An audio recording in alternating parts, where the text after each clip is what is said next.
sejam bem-vindos ao programa Palavras na Mesa. Hoje daremos continuidade à série Corpo e Movimento, com a discussão do tema lazer e suas diferentes possibilidades de manifestação social. Para debater esse assunto, convidamos o professor da Universidade Federal do Rio de Janeiro, Vitor Mello. Ele é doutor em Educação Física pela Gama Filho. Realizou seu pós-doutorado em Estudos Culturais pela Universidade Federal do Rio de Janeiro. Também é autor de 8 livros nas áreas de lazer e história do esporte e coordena grupos de pesquisas financiados pela FAPERJ e pelo CNPq. Também compondo a mesa deste programa, o professor do curso de Educação Física da UVV e orientador do Núcleo de Corporeidade e Lazer, Salvador Inácio da Silva. Essa série tem apoio cultural da Secretaria Municipal de Esportes de Vitória. Olá, professor Vitor, seja bem-vindo. Olá, André. Olá, Salvador. É um prazer estar aqui com vocês no dia de hoje.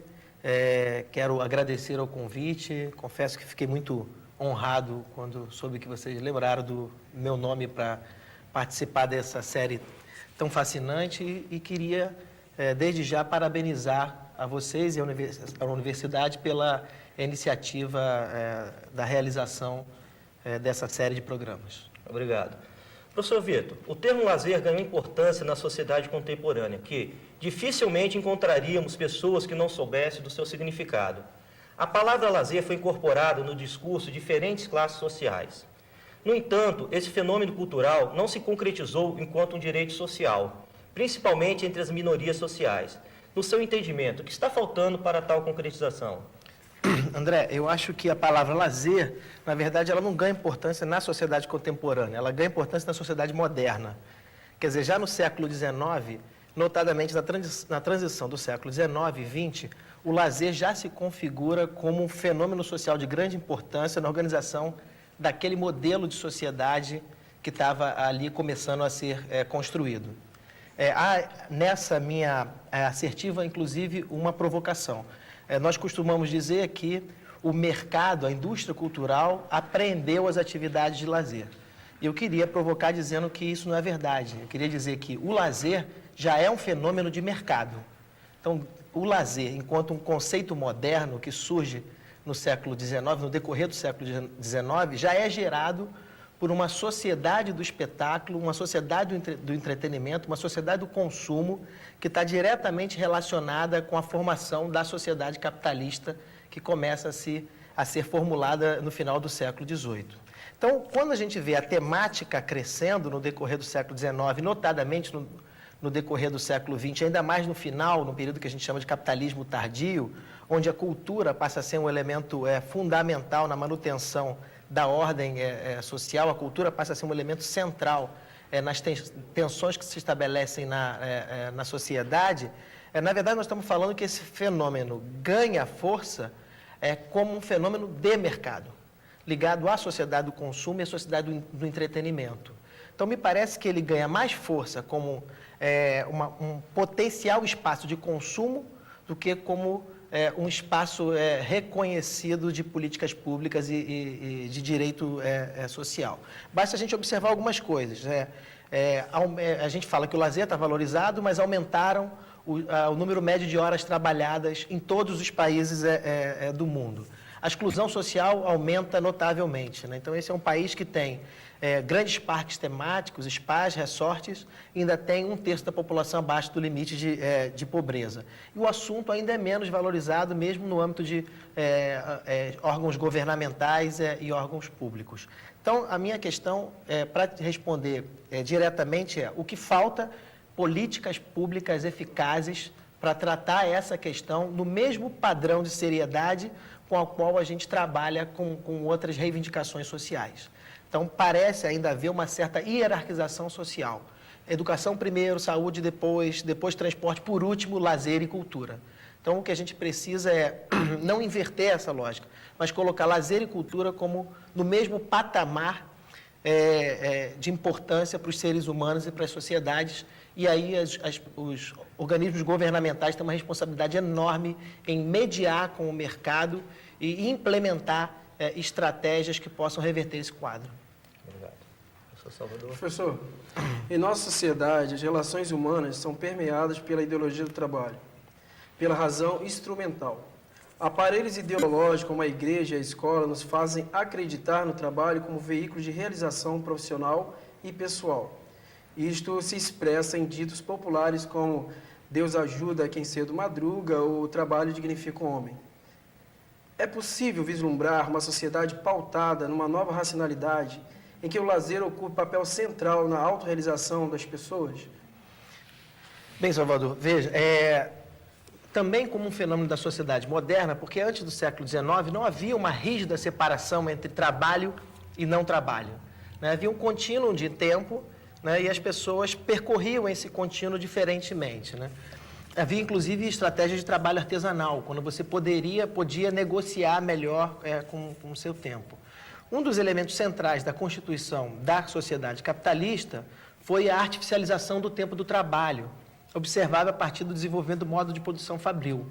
Então, a partir da criação das indústrias, você tem um tempo de trabalho bem separado do tempo de não trabalho.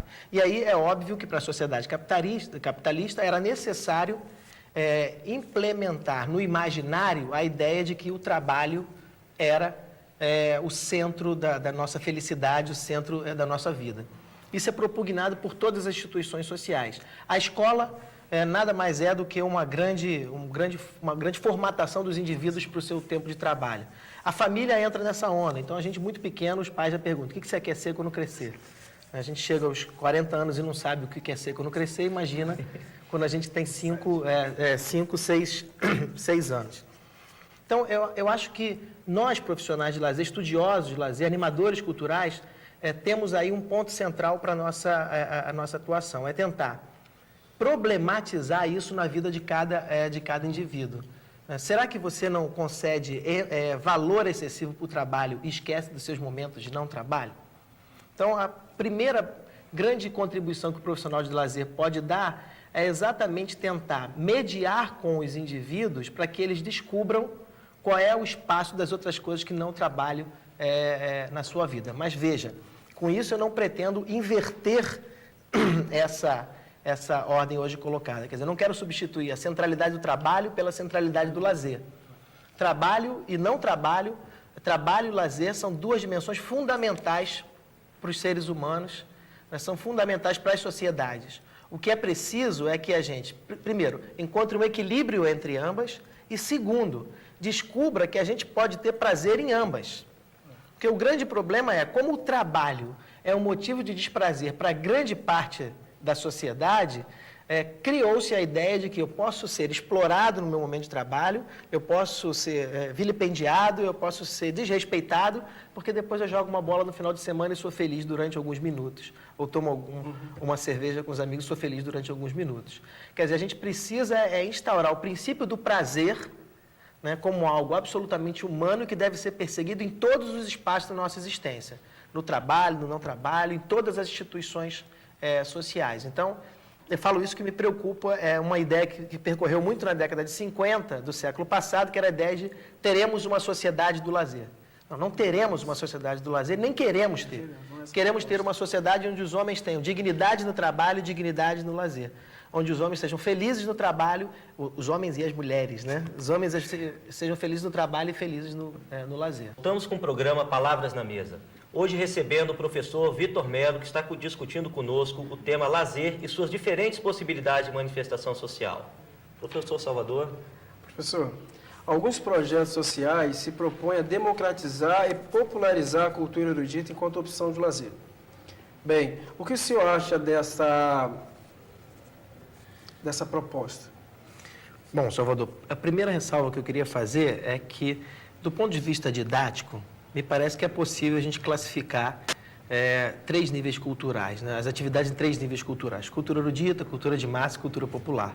Mas, em função dos arranjos culturais do capitalismo tardio, me parece que essa classificação ela não consegue se observar na prática. Quer dizer, o que eu quero argumentar é que hoje esses 3 níveis dialogam o tempo inteiro e compõem um quadro muito mais complexo do que a princípio nós poderíamos supor.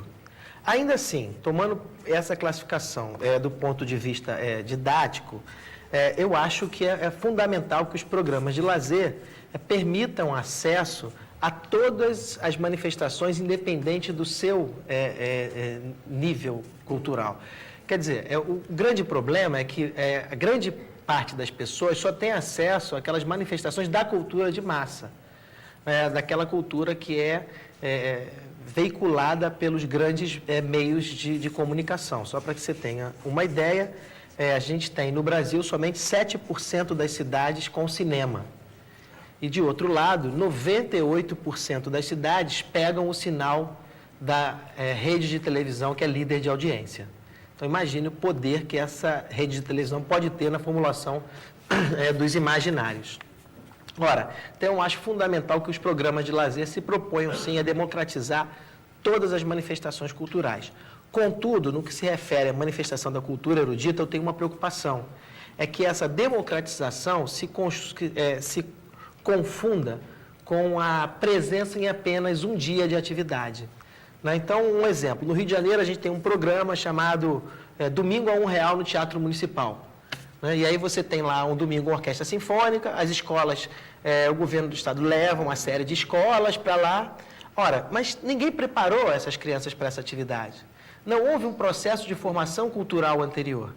E aí as crianças muitas vezes têm dificuldade de comparecer àquele espaço, na medida que a música clássica ela tem códigos específicos, elas têm símbolos específicos, e mais, quando as crianças voltam para a escola, nada é discutido sobre aquilo. Então, é lógico que é interessante, mas é pouco válido essa coisa de um passeio de um dia no museu. Esse museu tem que estar dentro de uma proposta pedagógica. Então, o que eu quero argumentar é que esses programas deveriam investir em animação cultural enquanto um processo pedagógico contínuo, e não só enquanto um dia de atividade para fazer a felicidade de todos. Por isso que eu tenho procurado nos meus estudos definir que a animação cultural é uma alfabetização cultural. Porque as diferentes manifestações culturais também têm os seus símbolos e signos que precisam ser aprendidos a ser lidos, tanto quanto quando a gente aprende a escrita. Se você não aprende esses símbolos, você tem mais dificuldade de ter acesso a esses símbolos. Então, o fundamental dos programas deveria ser investir em projetos de formação e democratização cultural contínuas, e não somente em eventos esporádicos, porque isso é uma política muito pouco eficaz a longo prazo, muitas vezes um desperdício de dinheiro público. Okay. Professor Vitor, anteriormente você falou sobre as questões de políticas públicas. Historicamente, percebemos que as políticas públicas destinadas ao lazer, elas têm sido sendo desenvolvidas numa perspectiva funcionalista, de caráter moralista, compensatória, utilitarista, que vem contribuindo para a reprodução das estruturas sociais vigentes. Na sua opinião, é possível, por meio das atividades de lazer, desenvolver uma consciência crítica promotora de uma nova ordem social? Sim, eu acho que é possível, sim. Fundamentalmente, a gente trabalha com a ideia de animação cultural nos momentos de lazer. E eu quero deixar bem claro assim, que a gente tem, nós profissionais de lazer, animadores culturais, temos um compromisso pedagógico no nosso momento de atuação. O animador cultural é sempre um cara que promove uma intervenção pedagógica. Mas as pessoas estão nos seus momentos de lazer para ter diversão. Então, que a gente não confunda essa intervenção pedagógica com um processo chato de catequização. Nós temos que aliar uma intervenção pedagógica garantindo a diversão e o prazer que são típicos dos momentos de lazer. Eu creio que a animação cultural é uma tecnologia educacional, ela é uma intervenção pedagógica pautada na ideia radical de mediação cultural, quer dizer, é necessário mediar esse processo de alfabetização cultural que eu me referia antes, é necessário estimular os indivíduos a que tomem posturas mais críticas perante os arranjos culturais que estão colocados, e fundamentalmente construído a partir da ideia de organização comunitária. Isso é, para que as pessoas tenham a capacidade de autogerir o seu tempo de lazer. Eu sempre falo provocativamente para os meus alunos que o sonho de todo profissional de lazer deveria ser perder o emprego. Nós deveríamos deixar de existir, porque as pessoas deveriam ser educadas o suficiente para que não precisassem de um profissional de lazer para de alguma forma, intervir pedagogicamente nesse tempo disponível. eu trabalho com a ideia de animação cultural a partir de dois conceitos básicos. O animador cultural é um educador das sensibilidades. E estou trabalhando com a ideia que uma das estratégias fundamentais da manutenção da ordem social é a construção de um conjunto de sensibilidades muito empobrecidas. Então, para mim, o controle e a dominação são fundamentalmente estéticas, antes de éticas, antes de valores, se constrói uma série de sensibilidades empobrecidas que interessa a manutenção dessa ordem social. Assim, nesse sentido, enquanto educador de sensibilidades, o animador cultural é fundamentalmente um problematizador de prazeres.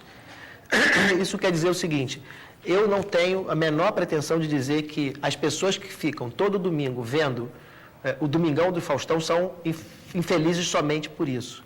Eu só quero que elas pensem se elas não podem ser felizes com outras coisas. Então, eu não estou dizendo que as pessoas que fazem isso não tenham prazer. Eu só estou querendo estimulá-las a pensar se esse prazer que elas têm é fruto do desconhecimento de outras possibilidades de prazer.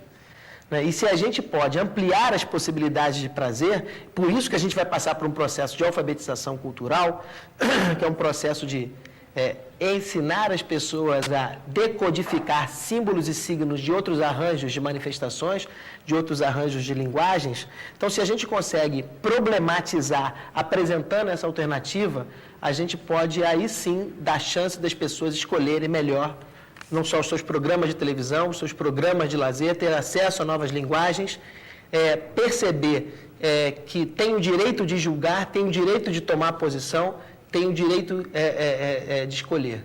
Então, eu tenho trabalhado a ideia da contribuição do animador cultural fundamentalmente nesse sentido, e creio que aí a gente tem uma contribuição para o despertar do senso crítico dos cidadãos. Vamos lá. Hoje recebendo o professor Vitor Melo, que está discutindo conosco o tema lazer e suas diferentes possibilidades de manifestação social. Também compondo a mesa o professor do curso de Educação Física da UVV, Salvador Inácio da Silva. Vitor, em recente artigo que trata da formação do animador cultural para o lazer, o senhor destaca a importância deste profissional dominar diferentes linguagens, de possuir um amplo acervo cultural e de ser um educador de sensibilidades, né? Por favor, comente sobre essas competências necessárias para atuar no lazer. Bom, Salvador, aí a gente encontra um grande nó da questão da formação do animador cultural. É óbvio que a animação cultural ela vai trabalhar com todos os arranjos e todas as linguagens culturais possíveis. E é óbvio que dificilmente, ou muito dificilmente, a gente vai encontrar alguém que domine todas essas linguagens, que vai dominar cinema, artes plásticas, músicas, essas coisas todas. Por isso que a gente acredita, fundamentalmente, que a equipe de animação cultural deva ser uma equipe multidisciplinar que trabalhe numa perspectiva interdisciplinar. Agora, ainda que seja para compor equipes multidisciplinares, seria interessante que cada animador cultural possuísse ao menos uma visão dessas outras áreas, dessas outras linguagens. Isso facilitaria o diálogo no interior da equipe. Considerando um dado de concretude, é que dificilmente a gente tem uma equipe multidisciplinar, normalmente você tem um profissional que é responsável por gerir todo o processo de animação cultural. Quanto mais domínios de linguagem você tivesse, mais ampliada poderia ser a sua atuação. Bom, e aí que é o grande nó, porque a nossa formação profissional ela é fundamentalmente disciplinar. Então, normalmente você entra numa disciplina e só tem acesso àquela disciplina. Mas a nossa formação universitária, ela é cada vez menos a formação de um cidadão no sentido amplo, e cada vez mais a formação de um cara muito especializado numa área muito específica, né, que permite que ele compreenda um pouco as outras possibilidades de diálogo. Eu tenho falado o seguinte: a animação cultural do animador cultural é um dos grandes desafios que a gente tem, né, porque a gente está lidando para formar animadores culturais que não são animados culturalmente.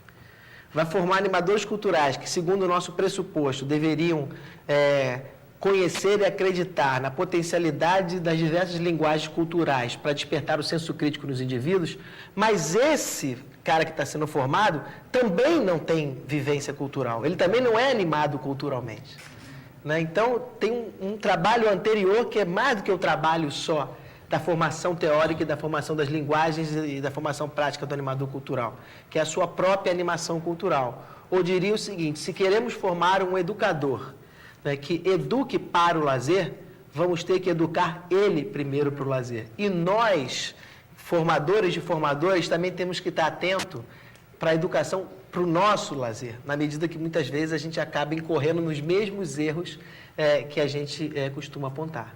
Então, mas o maior caso aí, quer dizer, a formação mesmo é para esse recreador, o tecnólogo, né? Quer dizer, o animador cultural, nós não temos ainda uma formação para lançá-lo no mercado. Então, não. Vamos continuar em débito desse profissional. A gente tem nossa dificuldade de transar esse novo conceito de animação cultural não tem um mercado que assimile esse novo. E a formação profissional, majoritariamente, também forma o tradicional. Isso. Então, quer dizer, as coisas acabam se articulando. É difícil a gente pensar na ideia de um profissional segundo aqueles pressupostos que a gente estava aqui conversando. Então, é um desafio que a gente tem que encarar. Alguns países, por exemplo, na França, na Espanha, em Portugal, existe uma carreira de nível superior específica para o animador cultural, que é diferente do profissional de educação física. Na Colômbia, existe curso superior de recreação, animação cultural. Quer dizer, nesses lugares, a ética do profissional de lazer. No Brasil, nós não temos, nem sei se teremos. O fato é que a gente vai ter que assumir o desafio de, dentro das nossas formações profissionais, na medida do possível, da melhor forma possível, formar esse profissional de lazer segundo um novo pressuposto, para que ele possa, então, contribuir com aquilo que a gente falou nos outros 2 blocos, para que ele possa ter uma contribuição efetiva para a construção de um novo modelo de sociedade. Ok. Bem, eu vou lhe fazer uma questão que eu acho que dá para exemplificar um pouco a diferença da intervenção do recreador tecnólogo e do possível animador. Bem, eu acho isso. Bem, tomando como ponto de partida para a reflexão da música de Adriana Calcanhoto, que diz: eu não gosto do bom gosto, eu não gosto dos bons tratos, eu não gosto. Gosto dos que têm fome, dos que morrem de desejo e dos que ardem. Sabemos que na cultura se materializam as relações de poder e que a cultura hegemônica é aquela que vincula ao modo de produção capitalista. Como isso se manifesta nas atividades de lazer? É possível, por meio desta, trabalhar uma contracultura? Bacana essa questão, Salvador. Bom, primeiro, essa música na obra da Adriana Calcanhoto é plenamente inteligível, né? A Adriana Calcanhoto sempre procura fazer os seus CDs, os seus discos. Ela sempre tem uma releitura de uma música da cultura popular, ela sempre tem uma poesia bastante original, ela sempre dialoga com a cultura de massas. Então, todos os seus CDs são compostos dessa forma, porque ela é um tipo de artista que não está interessado mais em determinados parâmetros homogêneos de análise, né? Então, o bom é a cultura erudita, isso é o bom gosto, isso é o legal, e a cultura de massa é ruim, é descartável, né? E ela é capaz de pegar uma música do Claudinho Bochecha, no último CD, e transformar, né, e mostrar como essa música não era tão ruim assim. Na verdade, havia um preconceito a priori intelectual contra isso, né? Há um preconceito do intelectual contra o funk, há um preconceito intelectual contra as coisas da cultura de massa que a gente não pode continuar propugnando, embora nós tenhamos o direito de ter um posicionamento crítico, né? Então, o que eu acho é o seguinte, que é fundamental entender que a cultura hoje a cultura é o elemento central de manutenção da ordem capitalista. Agora, a ação da indústria cultural não é homogênea, né? Ela é muito forte, mas ela não é soberana. Há negociações, diálogos, ressignificações, construção de subjetividades que os indivíduos fazem no seu cotidiano. Então, a gente já tem que partir desse ponto de que há saídas, né, dentro do sistema. Que a indústria cultural ela também vai trabalhar com os desejos que ela identifica nas pessoas. E as pessoas reformulam seus desejos no diálogo com a indústria cultural e não como um resultado linear da ação da indústria cultural. Mas a indústria cultural não é homogênea. A indústria cultural, até porque na sua essência ela não pode ser homogênea, porque ela está preocupada em mercado. Né? Então, tem gente como a gente que se acha intelectual e vê cinema alternativo, ela gera um mercado de cinema alternativo para a gente. Agora, quando ela gera esses mercados alternativos, ela permite possibilidades também de participação do outro grupo, desde que a gente consiga educar as sensibilidades para que haja trânsitos de grupos aí nesse sentido. Uma outra coisa, ora, como diz lá o pessoal do Barão em Vermelho, raspas e restos me interessam. Né? Eu também tenho o direito de dançar a dança da bundinha se eu quiser. Né? Eu não preciso só sempre ouvir Vivaldi. Né? Eu posso ouvir Vivaldi e dançar a dança da bundinha. Né? Eu posso ir ao filme do Homem-Aranha e gostar de Godard também. Né? A animação cultural, para mim, ela não é contra. Ela é a favor da diversidade. Né? E é a favor de que os indivíduos descubram as mais diferentes possibilidades de prazer e exerçam radicalmente o seu direito de escolha. Essa é a questão. Sem se prender a rótulos. Eu não vou ao Homem-Aranha porque eu sou intelectual, eu só vejo Glauber Rocha. Né? Tá perdendo. Morre de vontade de ir, né? Morre de vontade de ir a isso. Né? E também você pode ser intelectual e não gostar de determinado... Eu não gosto de Godard, porque Godard é chato, não sei o quê. Enfim, que a gente... Problematizar os prazeres é também exercer o direito de não gostar. Né? Que deve ser exercido com a mesma intensidade do direito de gostar. E mais, isso que a gente fala de coisas baratas, o que é barato? Quem estabelece o conceito disso? Há um determinado cânone por trás que a gente deveria destruir. Né? É canônico isso. Então, Machado de Assis é muito bom. Literatura de cordel, não. Né? Então, a gente precisa... Novela não tem nada de arte. Eu acho que a gente precisa enfrentar essas contradições e contribuir para que as pessoas tenham acesso real e radical aos mais diferentes arranjos dessa sociedade tão culturalizada que está montada nesse momento do capitalismo tardio. Professor,